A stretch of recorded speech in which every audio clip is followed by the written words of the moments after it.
ఏ విజయం నీ కోసం నా కోసం ఎటు పోదురా నువ్వు చేసిన కష్టం ఎప్పటికైనా సొంతం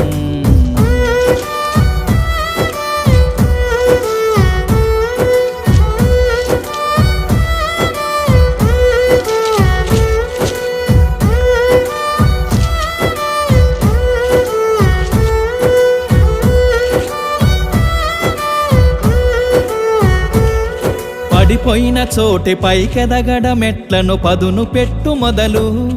10 మందిలోన నీ ప్రతిభను చూపగ పట్టుదలతో కదులు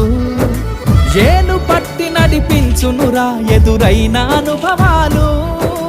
వేల ఏండ్లు వర్ధిల్లునురా నీ విజయ జ్ఞాపకాలు రాదురా ఏ విజయం నీ కోసం నా కోసం ఎటు పోదురా నువ్వు చేసిన కష్టం ఎప్పటికీ